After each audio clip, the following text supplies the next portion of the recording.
The rapid urbanization causes enhanced load on infrastructure due to natural increase in population as well as migration towards cities. Some facilities and services that are sufficient at a particular time becomes insufficient at some other time. This increased load causes more deterioration, especially in the city core, as these areas are of prime interest and acts as main commercial centers for rest of the city. Such pockets of underutilized land weaken the city's image, livability, and productivity, leading to urban decay. Hence, to tackle such issues, I, Pranjal Savanke, presenting my thesis titled Urban Regeneration of Cultural Core of Nasik under valuable guidance from Professor Saikat Kumar Paul. Among several different ways, Robert and Sykes define urban regeneration as comprehensive and integrated vision and action which seeks to resolve urban problems and bring about a lasting improvement in the economic, social, and environmental conditions. Another definition for urban regeneration states it as a process of rehabilitation of existing structures, redevelopment of buildings and sites, or reuse of urban land. The different approaches taken for urban regeneration worldwide includes property-led urban regeneration, single regeneration budget, design-led regeneration, policy-led regeneration, conservation-based regeneration, and culture-led regeneration. The area selected for the study is the core area of Nasik city. The city is located in northwestern part of Maharashtra with population of 14 lakh as per census 2011. The river Godavari flows through the city. The city is one of the 4 destinations for religious gathering of Kumbh Mela in India, which takes place after every 12 years in Nasik. The study area is also marked by presence of several historically important structures such as Kalaram Temple, Naroshankar Temple, Panchavati, etc. To address the issues of urban deterioration in core area, the study aims at preparation of an urban regeneration plan for core area of Nasik, considering infrastructure requirements for Kumbh Mela with objectives of achieving better utilization of land, managing infrastructure requirements of Kumbh Mela, and to promote rehabilitation and preservation of historically important structures. Methodology includes data collection, which has been carried out through primary survey and various secondary sources as listed. The analysis of collected data has been carried out as mentioned further. The existing land use plan prepared for development plan of Nasik 2017 has delineated the core area of city as Gauthan, which includes Nasik and Panchavati core area. Hence, the Gauthan, which is further referred to as core area, is considered for the study of process of urban regeneration. The total area of study is 2.1 square kilometer, that is 210 hectares, and it accounts for population of 27,228 persons distributed within 6,307 households as per census 2011. The study area is further divided into several parts called as zones. For the purpose of this study, the division of the zones has been carried out according to similarity in characters of nearby places and nature of activities carried out. Based on primary survey and secondary sources, it has been observed that there are several historically important structures in the core area. The structures are the potential places for tourist attraction for urban regeneration. The table gives detailed account of all historically important structures in core area and the protection status. The listing of cultural activities and festival is important to understand the dynamics of various events carried out year round along the river stretch in order to provide for infrastructure required during both Kumbh Mela duration and rest of the time. The list gives relation of such events to ghats and river stretch along with the associated time of the year.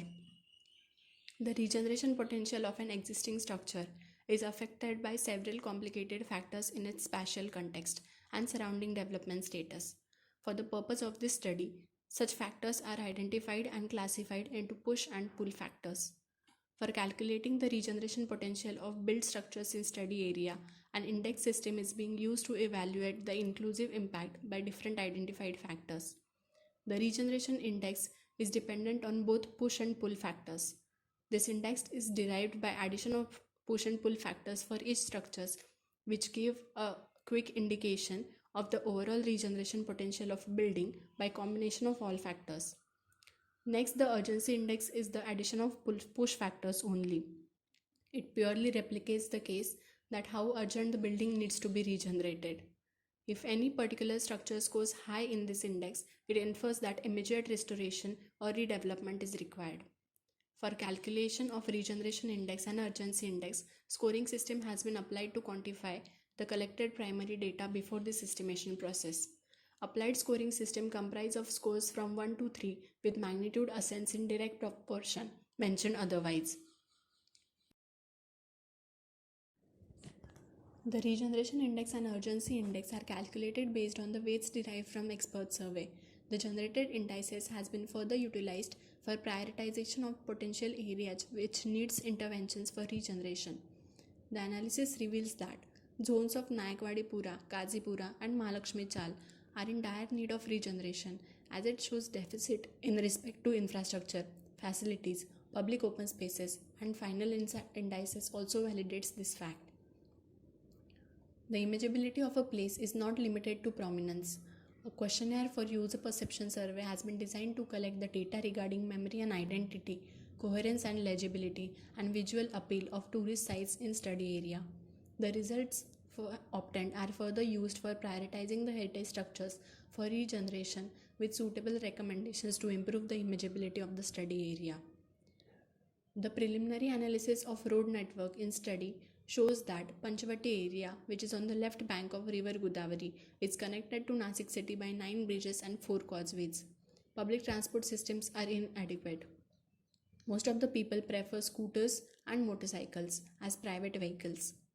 Narrow streets of old residential areas are far too inadequate for the commercial use and they are converted to the vehicular traffic is choking them. The average carriageway width of arterial, subarterials and colony roads, including all important roads in Nasik, is 7.5 meter, 5.5 meter and 4 meter respectively.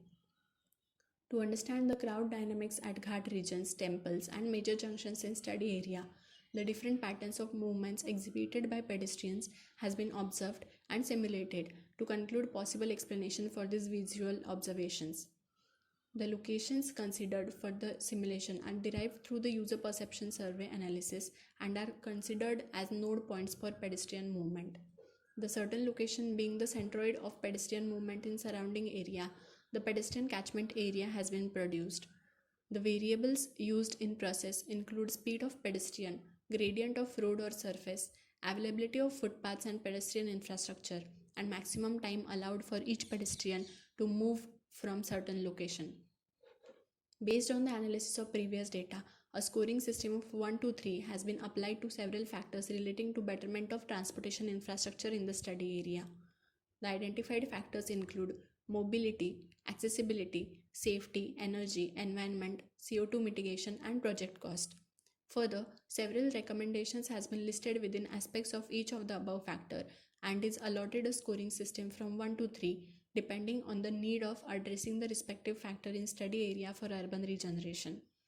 The 7 factors in turn are weighted across several recommendations derived from literature review and expert opinion survey. An example of the scoring system has been explained in table.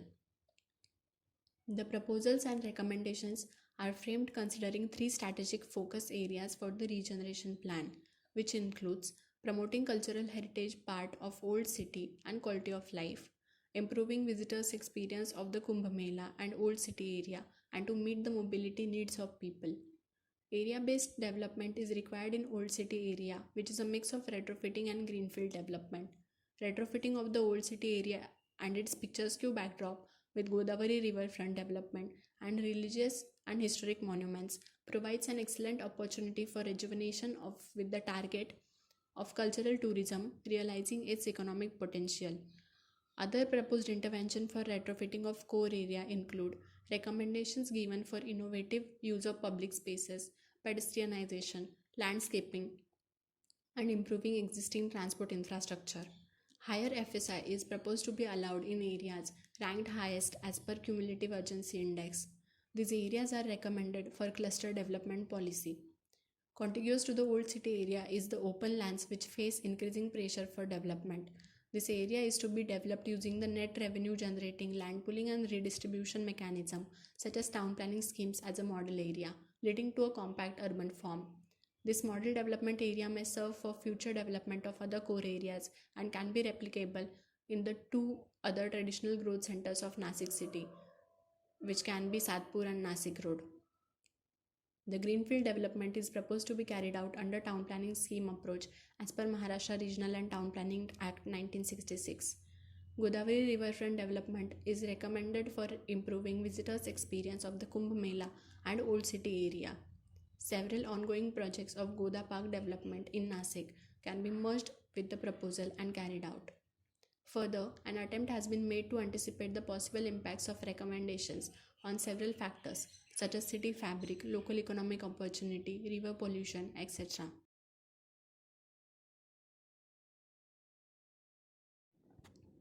In conclusion, the quantitative factors used in study are easily analyzed through the scoring system in a less subjective way.